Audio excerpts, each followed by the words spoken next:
à l'occasion du 250e de l'arrivée des Acadiens en Nouvelle-Acadie. Nous vous présentons deux films de M. Phil Comeau, Zachary Richard, toujours batailleur, et en première partie, Belle-Île-en-Mer, une île bretonne et acadienne. Le premier film, Belle-Île-en-Mer, c'est une région acadienne en Bretagne.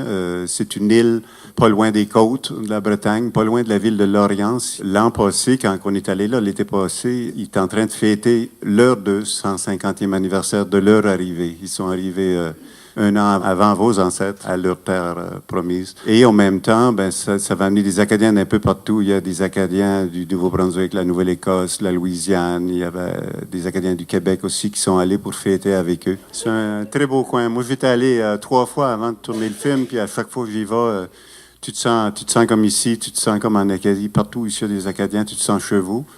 Puis les gens t'accueillent. Puis Marie-Vonne, qui est la présidente de l'association des Acadiens, Acadie Belle-Île, si tu arrives là puis tu dis « j'ai du sang acadien », elle va te prendre puis elle va te faire tout le tour de l'île, tu sais. Elle s'occupe de toi. C'est ce qu'elle a fait avec Évangeline quand elle est allée l'an passé. Le film fait très bien. D'ailleurs, il a déjà gagné 11 prix dans des festivals. Puis il va être présenté dans d'autres festivals bientôt. Il fait son chemin. Ce qui est intéressant, c'est que quand les Acadiens sont arrivés là, tout le monde qui habitait sur l'île, c'était des Bretons et ils parlaient seulement breton. À l'époque, là, il y a 250 ans. Puis aujourd'hui, ils parlent tout français. Évidemment, ils sont en France. Disons que ça aide, là, mais... Ouais. Fait que les Acadiens, ils ont appris une langue, il faut croire. Et il m'a dit, je parie qu'on a un cousin commun. Et on a trouvé un cousin commun à Thériault.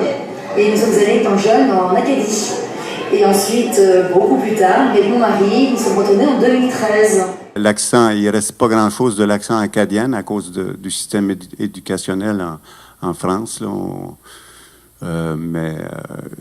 tu sens la culture, tu sens la façon qu'ils ont à fêter, à être accueillant, à vouloir savoir d'où tu viens, puis t'es le cousin qui, puis on dit de la parenté, puis les repas aussi, c'est très important dans la culture des repas en groupe. Il était majoritairement du Poitou. 50% de nos ancêtres, des ancêtres acadiens, sont du Poitou, mais aussi de partout en France. Il y en a en Bretagne, il y en a en Normandie, mon propre ancêtre, Comeau et la Bourgogne, près de Dijon. Mais 50% des Acadiens viennent du Poitou, donc la culture acadienne est très teintée de la culture du Poitou. À l'époque du nationalisme québécois, c'était bien vu de se dire d'origine canadienne-française, c'est-à-dire québécoise. Toutes les minorités ou toutes les autres cultures du Québec ont été un peu oubliées pour un certain temps, mais ça revient. Je pense que ça revient. Il y a un mouvement maintenant. Tout le monde au Québec maintenant, il essaie de trouver des origines autochtones, il essaie de se trouver des origines italiennes, grecques. Tu sais, donc il y a un espèce de retour de balancier, je pense, puis je pense que la fierté fait partie de ça, tu sais.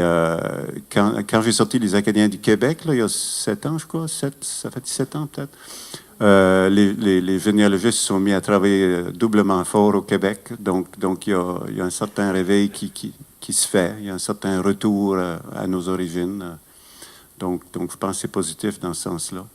C'est pas une île avec énormément de gens. L'hiver, il y a seulement 6 500 personnes, mais l'été, il y a 45 000 personnes. Parce qu'il n'y a pas d'école secondaire sur l'île, donc les jeunes, il faut qu'ils quittent l'île à 14 ans sur la terre ferme, puis il y en a beaucoup qui restent sur la terre ferme et qui font leur vie là, etc. Et donc, il y en a beaucoup aussi qui ont déménagé à Paris, comme bien des gens déménagent dans les villes, etc. Puis l'été, tout le monde revient sans compter le tourisme. Vous avez vu comment c'est beau, là. Ça porte bien son nom, Belle-Île-en-Mer. C'est très beau. Il y a 52 plages, il y a des falaises. Tu peux aller sur des marches le long des falaises. C'est vraiment un paysage incroyable, là, tu sais. Et ils l'ont donné aux Acadiens parce que c'était comme la première porte quand tu arrives d'Angleterre. Ça fait qu'ils ont dit, les Acadiens sont habitués à se battre. On va lui donner cette terre-là, tu sais. Surtout qu'il y a beaucoup de terres de libre, comme on dit dans le film, beaucoup de terres de libre. Donc, parce que beaucoup de Belle-Îlois avaient quitté quand les Anglais ont aussi occupé Belle-Île-en-Mer. Donc, il y avait des terres de libre. Donc, il y a beaucoup d'Acadiens. Quand tu chantes des chansons traditionnelles, là où tu entends les gens chanter des chansons traditionnelles, c'est beaucoup les mêmes qu'on entend ici. Beaucoup les mêmes. Donc, la musique a survécu, la tradition, le patrimoine musical a survécu. Je vais vous présenter le prochain film. Zacharie Richard, Toujours batailleur, c'est un film que ça faisait des années que je voulais faire avec Zacharie, que je connais depuis une quarantaine d'années, que j'avais connu à l'époque. Il avait été en tournée en Europe avec mon cousin, Johnny Como, qui est un violonneux, qui était dans un groupe à l'époque qui s'appelait Beau Soleil, mais il était allé en tournée avec lui, puis depuis ce temps-là, on dit, un jour, on va faire un film ensemble. Parce qu'on avait des atomes crochus. Lui, il venait de la Louisiane, puis il avait un attachement à l'Acadie, comme moi. On a décidé de faire un film sur la résilience acadienne. Les Acadiens ont quand même résisté contre la déportation. Il y en a qui ont fui. Donc ça, c'est une forme de résistance aussi, au lieu de se faire déporter. Et puis, c'est ça. C'est la première partie, c'est un peu l'histoire de l'Acadie, qui est votre histoire.